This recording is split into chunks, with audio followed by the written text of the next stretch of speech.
Aujourd'hui, vous allez apprendre toute l'histoire du Saint-Esprit d'une manière que vous n'avez jamais vue.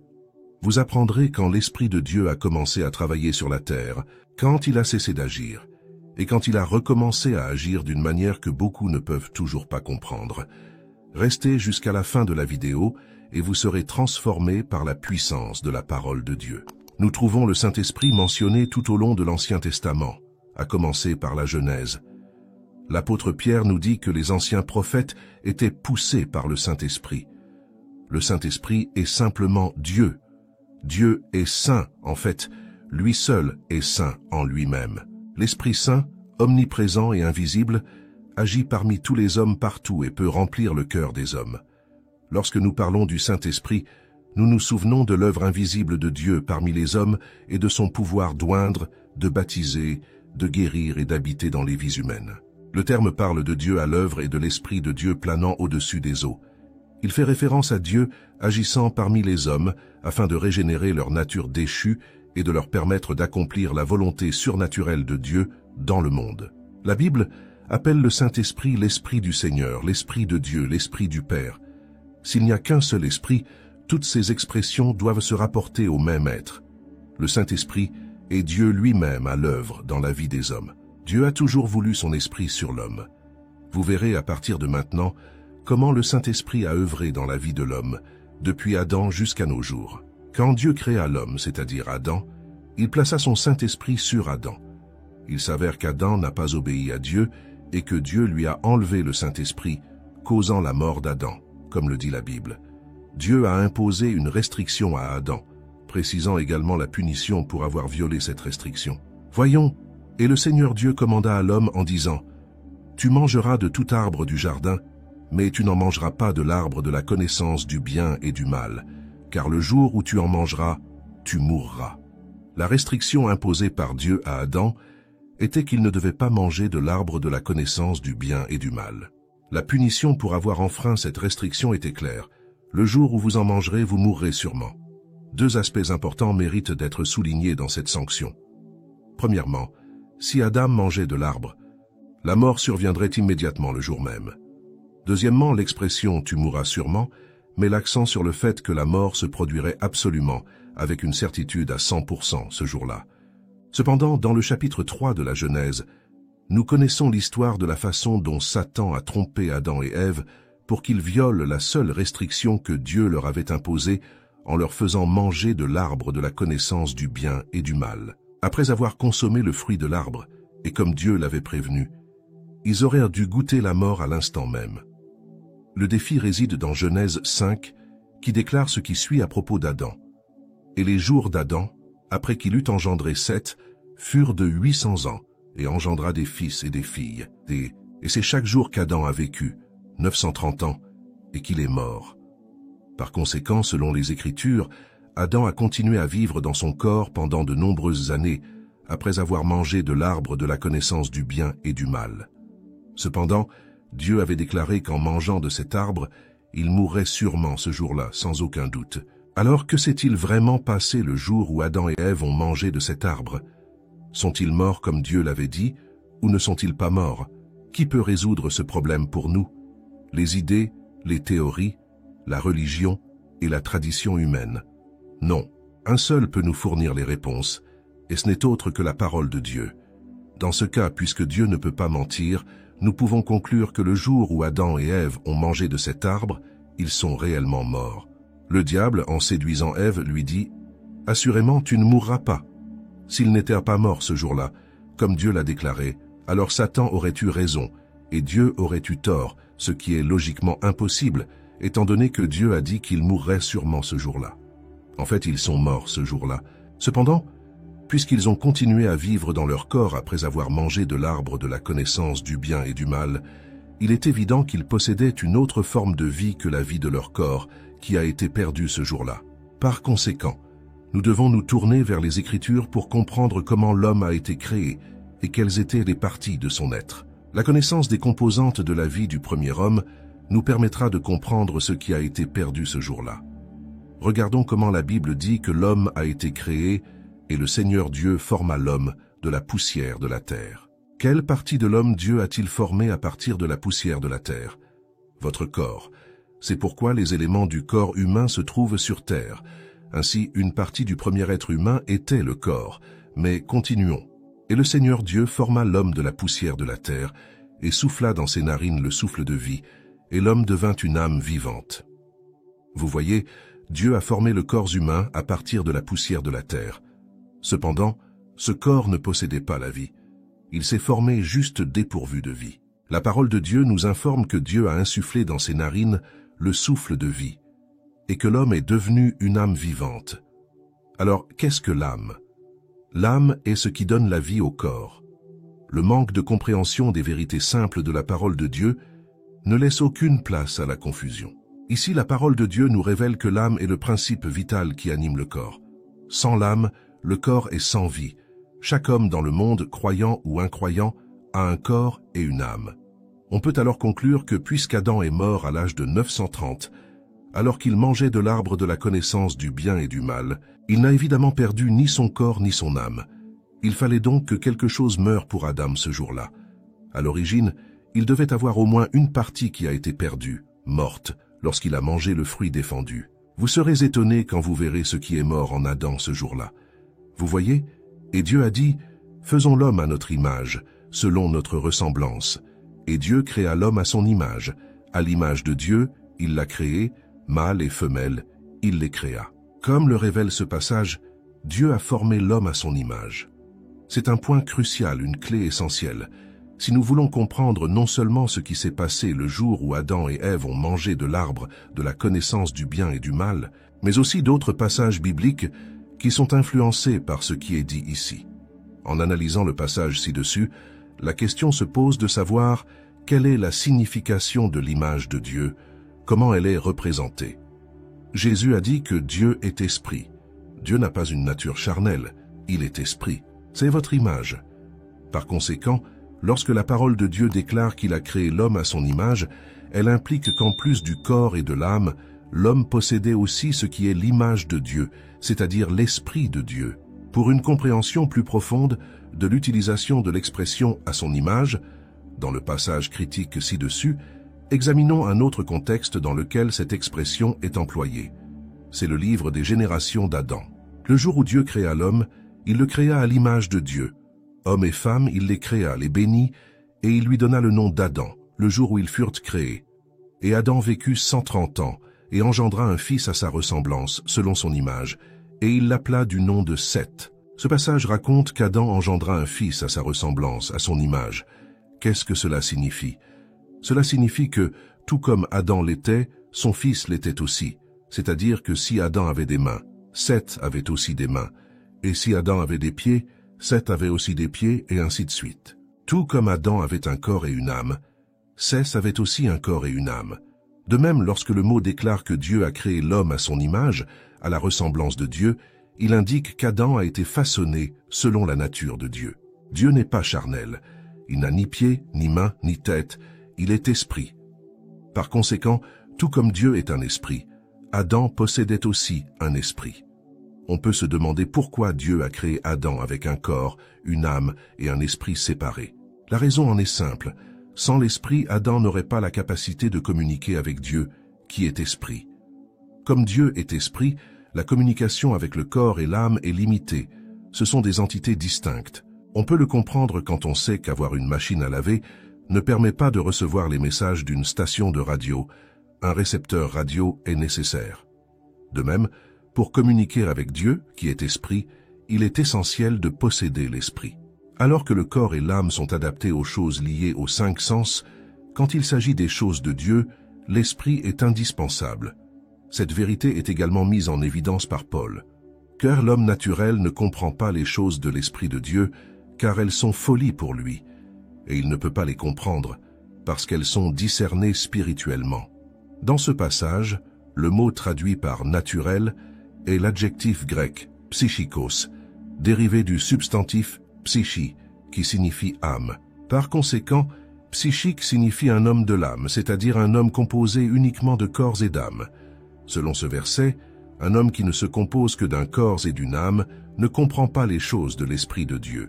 Comme mentionné précédemment, pour comprendre les choses de l'Esprit de Dieu et communiquer avec Dieu, On a besoin du récepteur, c'est-à-dire de l'esprit.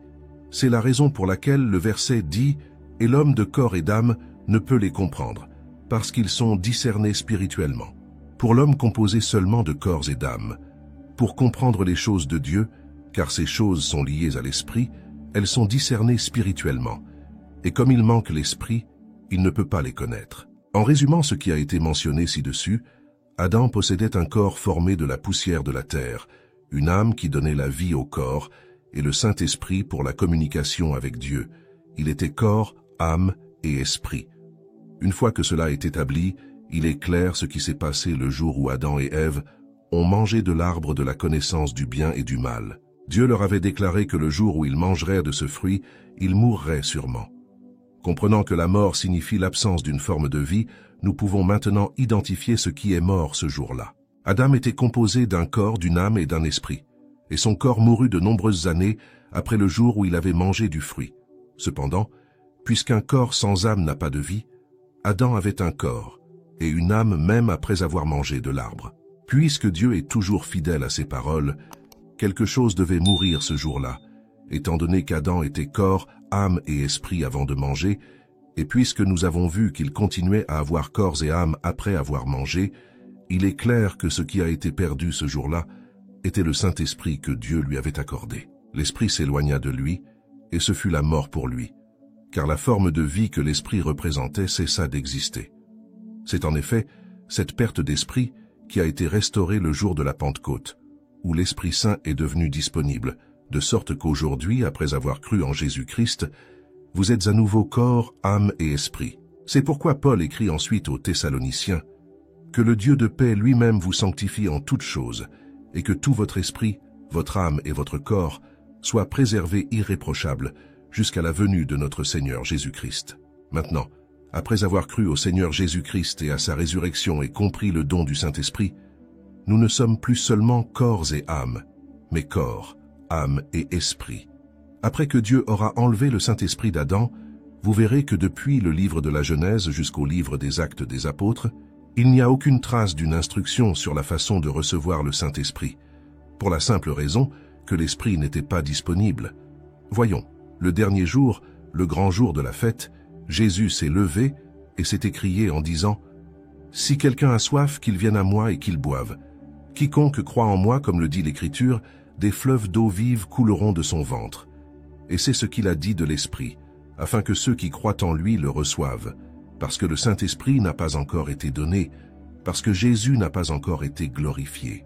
Comme l'indique ce verset, il est évident que le Saint-Esprit n'était pas accessible au moment où Jésus-Christ a prononcé ces paroles, et qu'il n'était certainement pas disponible avant ce moment-là.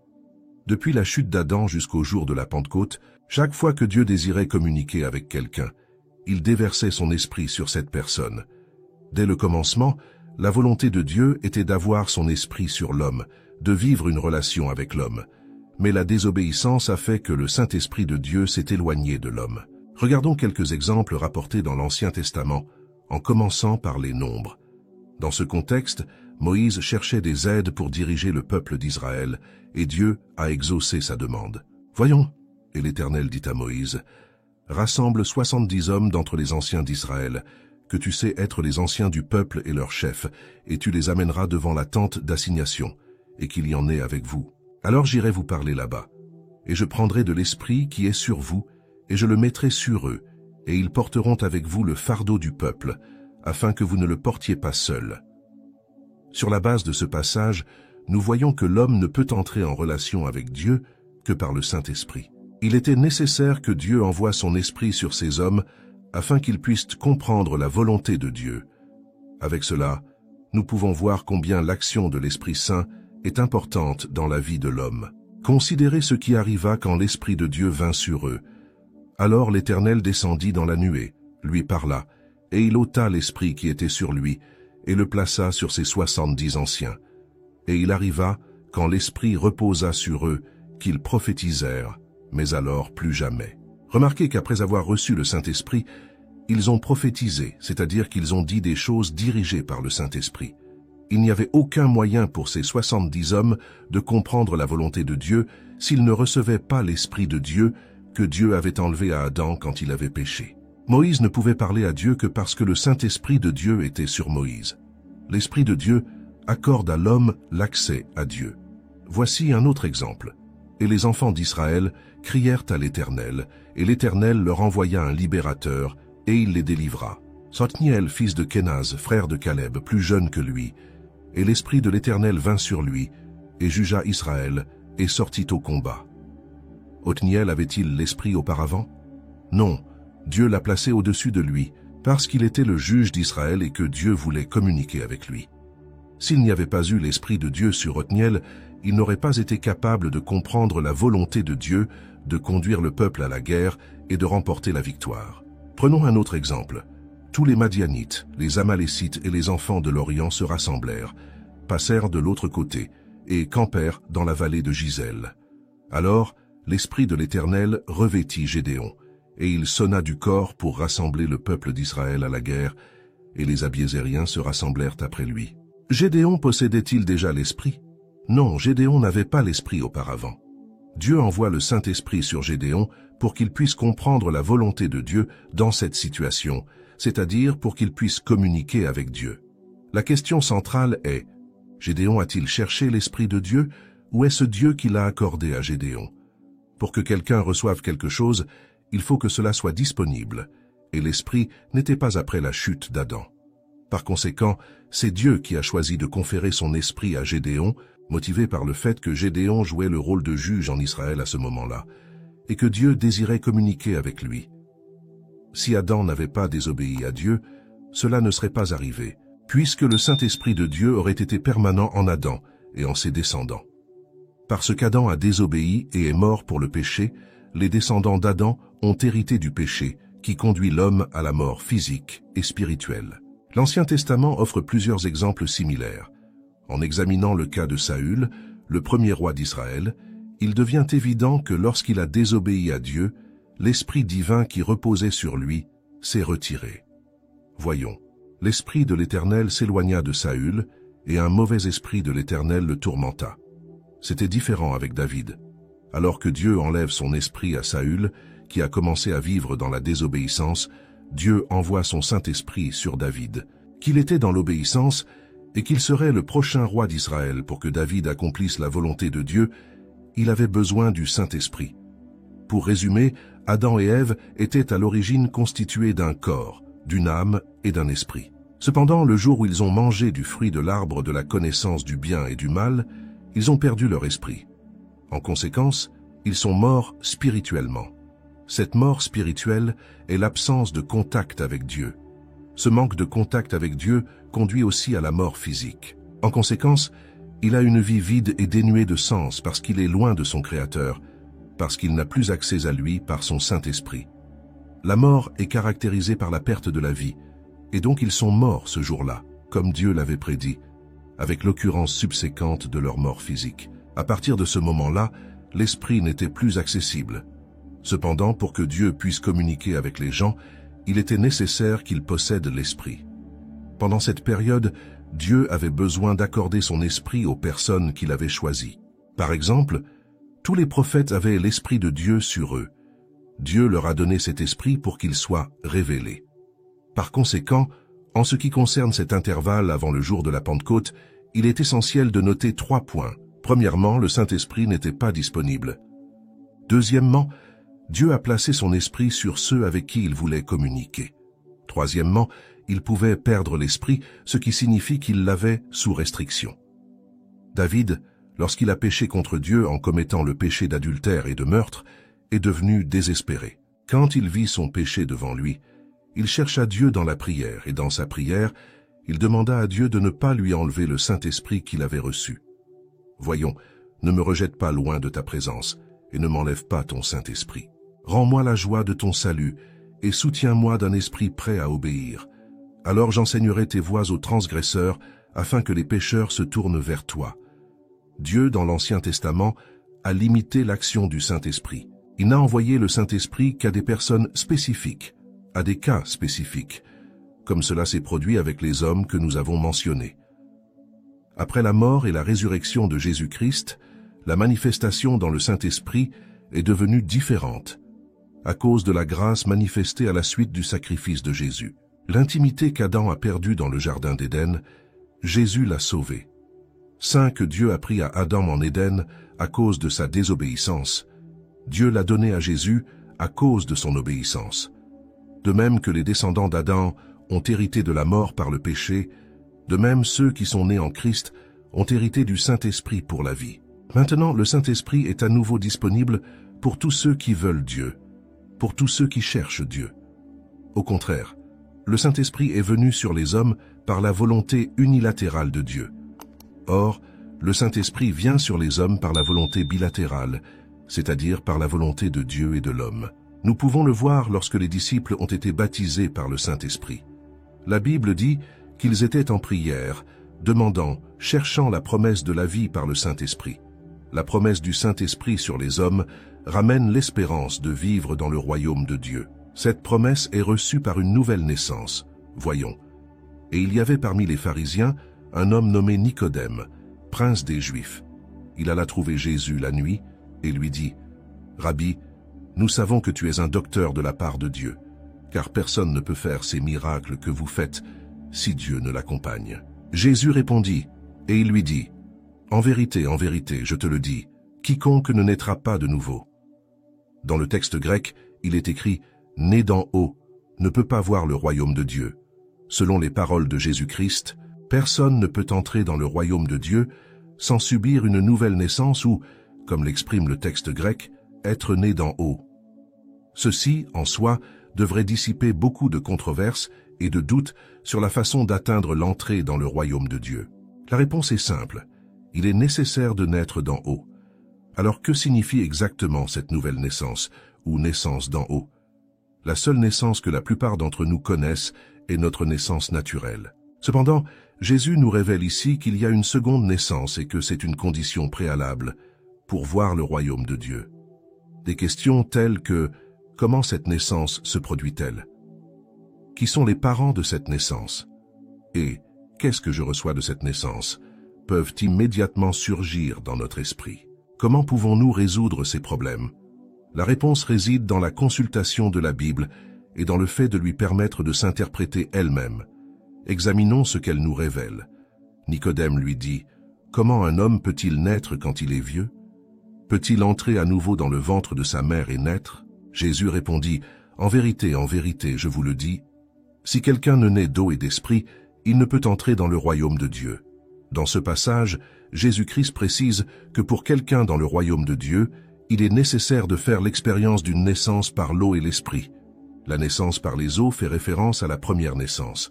Sans avoir vécu cette naissance initiale, comment serait-il possible de naître de nouveau? De plus, il indique qu'il est essentiel de naître de l'esprit. Jésus a dit que le Saint-Esprit convainc l'homme de péché, de jugement et de mort. Et l'homme, pour vivre avec Dieu, doit être justifié du jugement divin et aussi de la mort. L'homme qui n'a pas le Saint-Esprit de Dieu, il vit toujours de l'héritage d'Adam. Il porte toujours la conséquence du péché, qui est la mort. Ainsi, tous les gens qui n'ont pas le Saint-Esprit sont loin de Dieu et ne peuvent pas vivre avec Dieu parce qu'ils sont encore morts dans leur propre péché.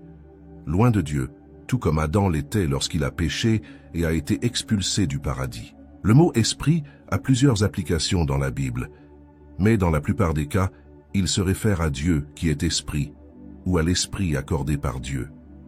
Dans le passage mentionné, naître de l'esprit signifie naître de Dieu qui est esprit. Dans la première naissance, vous êtes né par l'eau. Dans la seconde naissance, vous êtes né de l'esprit. C'est-à-dire que vous êtes né de Dieu qui est esprit. Ce fait d'être né de Dieu dans la seconde naissance est également évident dans le verset 6, où nous découvrons ce qui est reçu dans cette renaissance. Ce qui est né de la chair est chair, et ce qui est né de l'esprit est esprit. Encore une fois, les deux naissances sont mentionnées dans la même phrase, mais cette fois dans le but de contraster et de souligner qu'elles sont complètement distinctes. À la première naissance, vous héritez de la nature de vos parents, c'est-à-dire de la chair et du sang. De même, dans la seconde naissance, vous héritez de la nature de votre Père, Dieu, c'est-à-dire de l'Esprit. Maintenant, je vous le demande, portez-vous sur vous le péché d'Adam ou l'obéissance de Jésus-Christ? Portez-vous la condamnation à mort d'Adam ou la promesse de vie de Jésus-Christ? Car Christ nous a donné, à vous et à moi, la chance de recevoir le Saint-Esprit qui a été enlevé à Adam. Dans le passé, le Christ nous a donné, à vous et à moi, la chance de naître de Dieu en tant que nouvelle création. La Bible fournit également des éclaircissements clairs sur la façon dont la seconde naissance se produit. Voyons, quiconque croit que Jésus est le Christ est né de Dieu. Dans ce verset, la parole de Dieu souligne que pour faire l'expérience de la nouvelle naissance, il est impératif de croire du fond du cœur que Jésus est le Christ, le Messie, le Sauveur. Croire en Jésus-Christ, ce n'est pas seulement croire en son existence, c'est aimer son existence, aimer sa venue, son sacrifice, sa résurrection, aimer sa promesse. Jésus lui-même a dit que celui qui l'aime garde ses paroles et les met en pratique, et que celui qui ne l'aime pas ne garde pas ses paroles. Prenez un moment pour réfléchir à ceci. Si vous êtes né de Dieu, quelle sera votre identité? Un enfant de Dieu, un fils ou une fille de Dieu? C'est précisément le message que communique aussi l'Épître aux Galates, car vous êtes tous enfants de Dieu par la foi en Jésus-Christ. Pour être reconnu comme l'enfant de quelqu'un, il est nécessaire d'être né. Dans les passages mentionnés précédemment, la parole de Dieu déclare qu'au moment où quelqu'un met sa foi en Jésus-Christ, il est né de Dieu. Croyez-vous sincèrement en Jésus comme le Christ, le Messie, le Fils de Dieu ressuscité d'entre les morts? Si c'est le cas, Dieu est votre Père. Y a-t-il quelqu'un de plus puissant que Dieu? Non, qu'est-ce qui est inaccessible pour lui? Rien. Cela nous apprend que les plans de Dieu ne peuvent pas être arrêtés. Satan, en Éden, n'a pas pu arrêter le plan de Dieu d'avoir l'homme avec lui. La faiblesse d'Adam n'a pas pu entraver les plans de Dieu d'avoir à nouveau son Saint-Esprit sur l'homme. Par conséquent, vous devez comprendre. Soit vous respectez les plans de Dieu, soit vous vivrez loin de lui. Ne pensez pas que Dieu veut que vous vous en débarrassiez. Tout ce qu'il a fait sur la croix, c'était pour vous rapprocher de lui. Beaucoup de gens, en raison de la religion ou de la tradition, conçoivent Dieu comme quelqu'un d'inaccessible et de distant, ne se rendant accessible qu'à travers des rituels ou des pratiques religieuses spécifiques. Si vous partagez cette idée, il est temps de changer et d'adopter le point de vue de la parole de Dieu sur qui vous êtes. Un enfant de Dieu. Explorons ce concept plus en détail. Regardons ce qu'Isaïe nous révèle. Une femme peut-elle oublier son enfant au point de ne pas avoir pitié de lui, le fils de ses entrailles? Mais même si tu l'oubliais, je ne t'oublierai pas. Beaucoup de parents oublient ou maltraitent leurs enfants. Cependant, Dieu ne vous oubliera jamais. Savez-vous pourquoi? Parce que tu es son fils et qu'il t'aime. Celui qui reçoit l'Esprit Saint devient enfant de Dieu. C'est la fonction de l'Esprit Saint. Vous rapprochez de Dieu et préservez votre vie pour retourner vivre dans le jardin d'Éden, là où tout a commencé. L'Éden est de Dieu. Dieu n'abandonne pas ses enfants, il est proche de son esprit. Voyons ce que dit l'Épître aux Hébreux. Que vos coutumes soient sans convoitise, et que vous vous contentiez de ce que vous avez, car il a dit « Je ne te quitterai pas, et je ne t'abandonnerai pas ». Et donc avec confiance osons dire « Le Seigneur est mon aide, et je ne craindrai pas ce que l'homme peut me faire ». Qui a proclamé ces mots? Dieu. Il vous assure qu'il ne vous abandonnera jamais, et ne vous abandonnera jamais. Alors que les amis peuvent échouer, que le gouvernement abandonne ou abandonne les patrons, Dieu restera inébranlable à vos côtés, car vous êtes son enfant. Cherchez l'Esprit Saint de Dieu, afin que vous puissiez avoir la vie en vous. Ne continuez pas à porter l'héritage laissé par Adam, car cet héritage vous conduira à la mort éternelle. Cherchez l'héritage de Christ, qui est la promesse du Saint-Esprit. Tourne ton regard vers Dieu, ton Père. Établissez une relation parentale avec lui, et vous vous rendrez compte de la lumière qu'il apportera à votre voyage. C'est ainsi qu'il pourra déclarer avec confiance « Le Seigneur est mon secours, je ne craindrai rien de ce que l'homme peut me faire. » En bref, pour entrer dans le royaume de Dieu, il est nécessaire de faire l'expérience de la nouvelle naissance, de naître d'en haut, de naître de l'Esprit, de naître de nouveau ou de naître de Dieu. Cette transformation exige une foi authentique, la croyance en Jésus comme le Christ, le Messie, le Fils de Dieu ressuscité d'entre les morts. Cependant, comme nous l'avons déjà appris dans l'Ancien Testament, le Saint-Esprit n'était pas disponible. Puis, à l'arrivée de Jésus-Christ, il a parlé prophétiquement à Nicodème disant que quelqu'un pouvait avoir à nouveau l'Esprit. Le moment où l'Esprit est redevenu disponible a été le jour. À partir de la Pentecôte, il y a environ 2000 ans, à partir de ce moment-là, l'Esprit Saint est redevenu accessible Et quiconque déclare verbalement que Jésus est Seigneur et croit dans son cœur à la résurrection opérée par Dieu, le recevra. Quiconque croit sincèrement en Jésus-Christ vient pour recevoir le Saint-Esprit. Et cet Esprit réside maintenant en lui. Voyons. Ou pas vous savez que votre corps est le temple de l'Esprit Saint, qui habite en vous venant de Dieu. Par conséquent, le temple de Dieu ne se réfère pas à l'église au coin de la rue, mais à vous-même. Et pourquoi? Parce que l'Esprit de Dieu réside en vous. Pour conclure, dans cette vidéo de la chute d'Adam à la Pentecôte, le Saint-Esprit n'était pas accessible.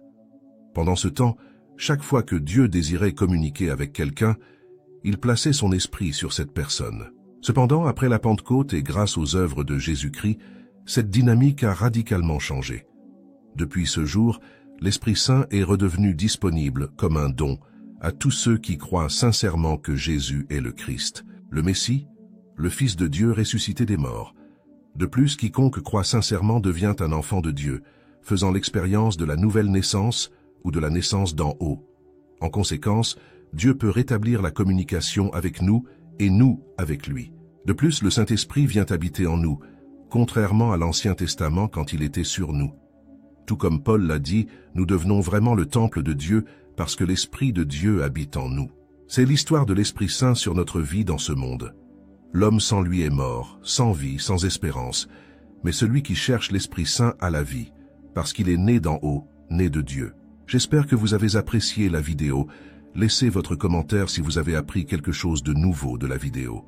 Si vous n'avez pas encore accepté Jésus comme votre sauveur, il est encore temps. Repentez-vous de vos péchés et croyez au Seigneur afin de recevoir la vie éternelle. Que Dieu vous bénisse. Que